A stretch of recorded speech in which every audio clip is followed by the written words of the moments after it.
no período em que estive no Conselho Nacional de Justiça, na última gestão com o ministro Toffoli, eu pude, de alguma maneira, auxiliar nisso, coordenando esse projeto, essa iniciativa de inteligência artificial para o judiciário, e que vem se consolidando, né, nessa gestão também do ministro Fux.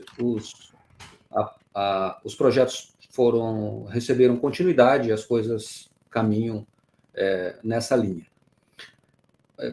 Um ponto que eu gosto de frisar quando nós falamos de inteligência artificial é que nós não podemos dissociar esse tema de algo maior, de um contexto maior.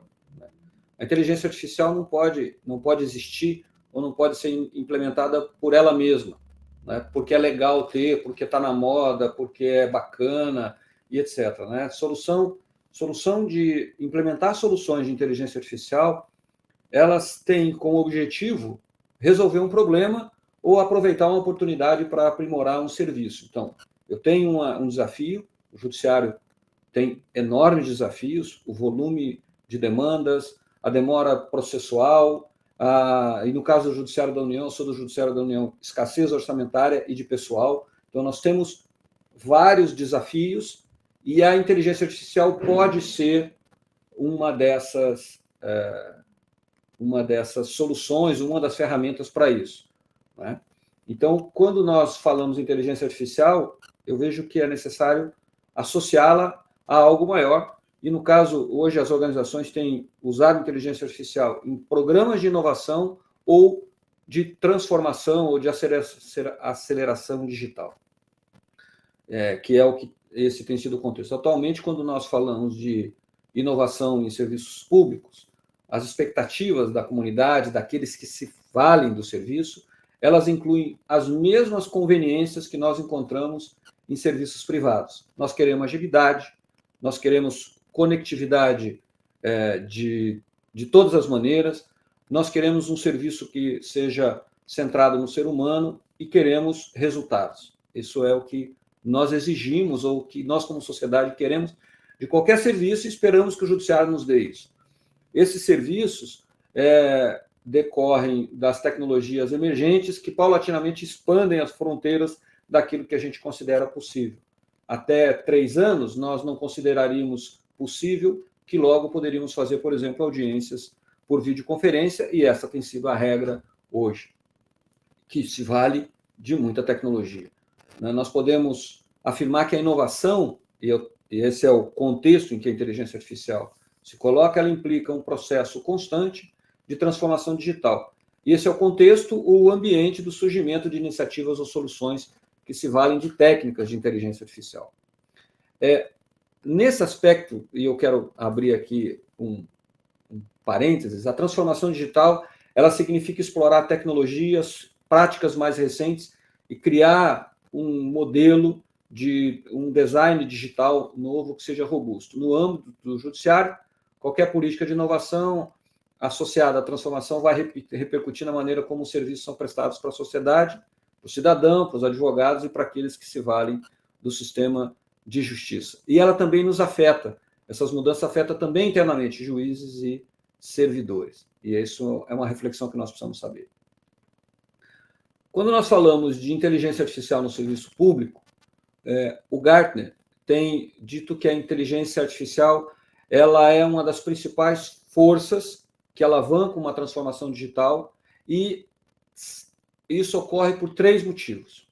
O primeiro diz respeito ao impacto que a inteligência artificial tem na sociedade, a profundidade com que ela nos afeta no dia a dia e vai continuar afetando. Nos afeta nos nossos deslocamentos, como é o caso de soluções que usam navegadores por GPS, nos afetam nas nossas escolhas de lazer, nos afetam nas nossas atividades como um todo. Então, a IA ela está cada vez mais impactando na nossa vida. O segundo motivo, que é importante, é o desejo que o judiciário tem de utilizar a inteligência artificial para aprimorar o seu serviço. É algo como assim, isso aqui pode ser bom,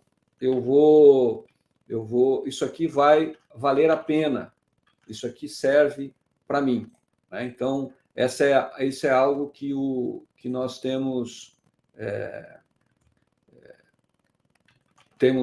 que perceber, né? Então, não se trata mais de será que é possível? Não, isso já é possível e o judiciário quer investir cada vez mais nisso.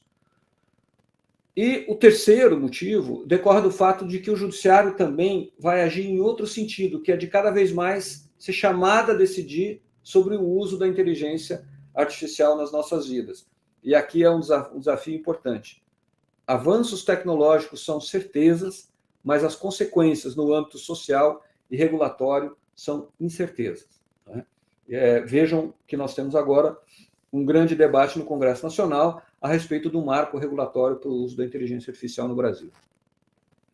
Nesse contexto, quando se fala do desafio da IA no judiciário, o papel do CNJ é fundamental. O CNJ ele é quem tem a missão na Constituição de traçar, direcionar estrategicamente o judiciário brasileiro.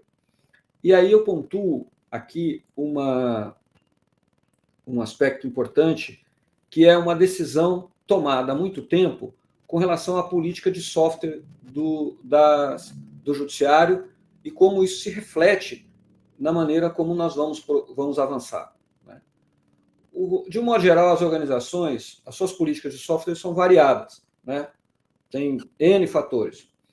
Uma organização pode decidir comprar um software de prateleira, um software de ERP, por exemplo, para gerenciar toda a sua área interna, pode contratar pesquisa e desenvolvimento, pode ter co-desenvolvimento por meio de microserviços, de startups, pode ter desenvolvimento próprio, ou pode adquirir ou absorver tecnologia já de mercado, né? Ou ainda um pouco de cada coisa. As organizações, de modo geral, atuam assim.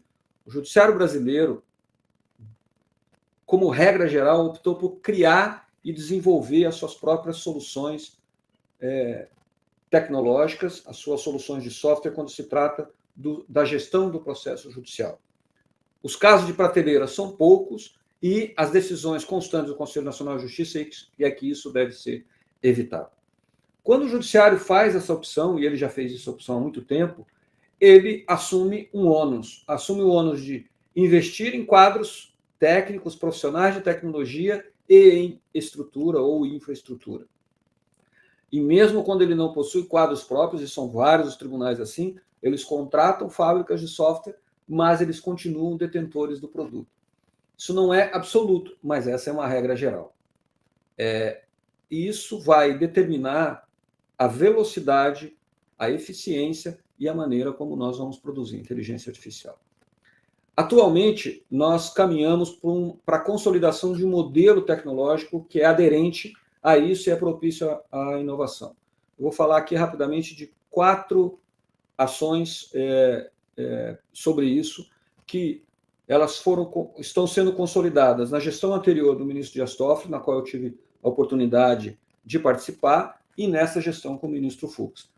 O primeiro é o entendimento de que o caminho é para a adoção de uma plataforma tecnológica construída de modo colaborativo, num conceito de nuvem e como serviço. É a chamada PDPJ, Plataforma Digital do Poder Judiciário, já por resolução.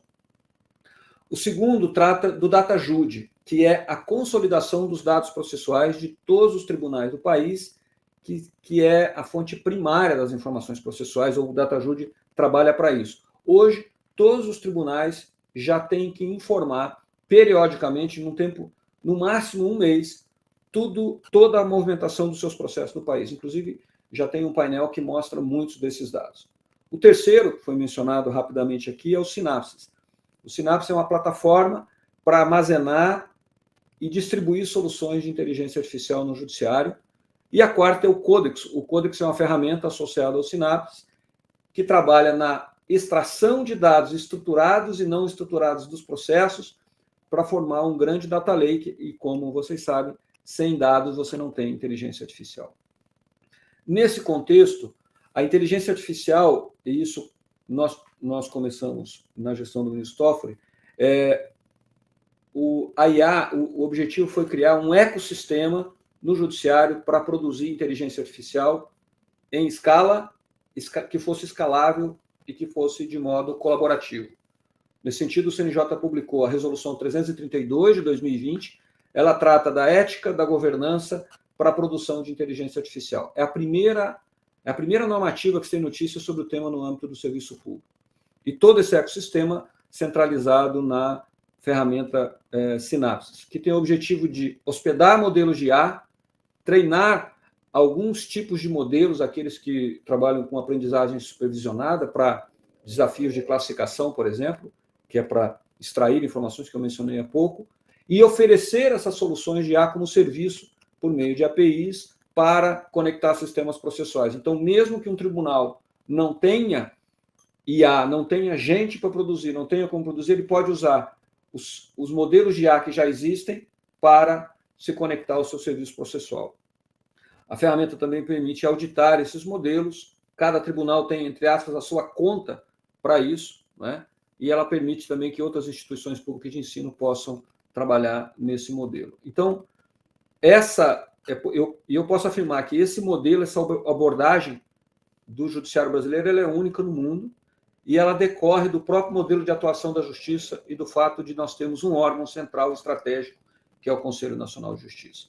E aqui vou caminhando, Marcos, para o final da minha fala, que diz respeito aos desafios. Veja, quando o judiciário brasileiro faz uma opção por ser o dono do produto, e eu concordo com essa opção, o primeiro desafio é a compreensão de que produzir inteligência artificial não é fácil.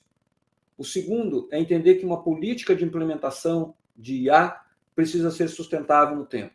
Exige investimento de várias ordens, formação de cientistas de dados, políticas que permitam a retenção desses talentos, a compreensão de que é preciso ter paciência, que tem muita pesquisa, que há muita tentativa e erro, nós não vamos acertar de cara. É preciso ter uma visão sistêmica do sistema de justiça e uma atitude de trabalho em colaboração e compreender que o uso de IA ele decorre de uma decisão estratégica e que nem sempre é a melhor para o problema. Não se pode usar uma chave de fenda como um martelo. Eu dou um exemplo aqui no meu tribunal, no TRT da Nona Região. Nós iniciamos há algum tempo, no final de 2020, início de 2021, um programa de aceleração digital. E a ideia do programa era trabalhar com uma automação usando ou não IA. Pois bem, hoje nós temos um projeto de automação em que nós desenvolvemos 16 robôs que não usam IA para nada, usando o conceito de RPA, que já foi mencionado aqui, de Robotic Process Automation. E nós já conseguimos, com esses robôs, as nossas métricas, durante um ano de utilização, 1 ano e pouco, e 3 meses de utilização dos nossos robôs, nós já chegamos a um total de 27 mil horas de trabalho, o que significa o trabalho de 16 servidores no último mês de abril, o que os robôs conseguiram agregar de valor para o nosso tribunal, com atividades mínimas, mas que envolve burocracia e que eles podem atuar nesse sentido. Dito isso, o que eu posso dizer é que a transformação digital é inegável, que se tem no judiciário, caminhamos para uma consolidação para isso, de modo inovador.